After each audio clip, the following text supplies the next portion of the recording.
Welcome to our platform. This is QTV News. Unity schools shut before exams as kidnapping toll hits 1,600.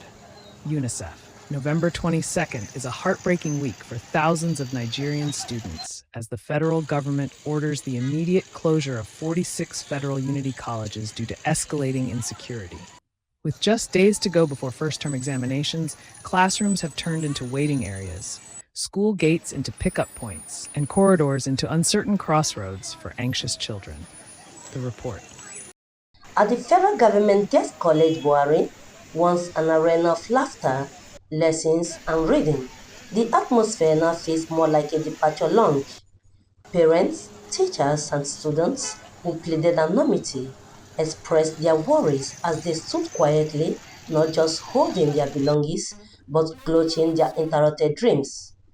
According to a government circular dated November 21st, the decision follows increased attacks on schools, including recent kidnappings in Kebbi and Niger State. Officials say student safety can no longer be guaranteed, prompting this emergency shutdown. But for many parents, this decision raises more concern than comfort, arguing that the country has enough security agencies that could be effectively deployed for maximum security protection instead of sending them to their homes. Experts say the disruption could have lasting effects not only on academics but on emotional well-being and national development. UNICEF country representative Wafa said at a World Children's Day briefing on November 20th, revealed that over 10.2 million Nigerian children are already out of school, admonishing that Borno, Yobe, and Adamawa states alone have 1.5 million children who are internally displaced and struggling to access education. She said since 2014, more than 1,600 school children have been kidnapped and over 1,000 schools destroyed by conflict and insurgents. To estimate that at the primary level we have around 10 million children that are out of school.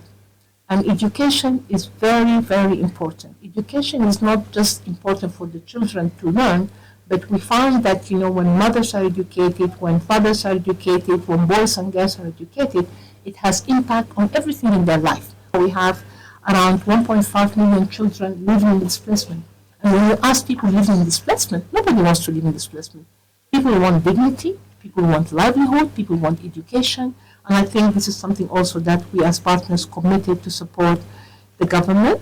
She stressed that education in Nigeria is no longer just a humanitarian issue, but a national security priority. Some have urged the federal government to urgently deploy digital learning platforms and remote classroom systems to prevent a total academic blackout, especially for students preparing for key examinations. Are different approaches because the country is so big and there are different parts of the country. People are looking at different ways to give children at least what we call foundational literacy and numeracy.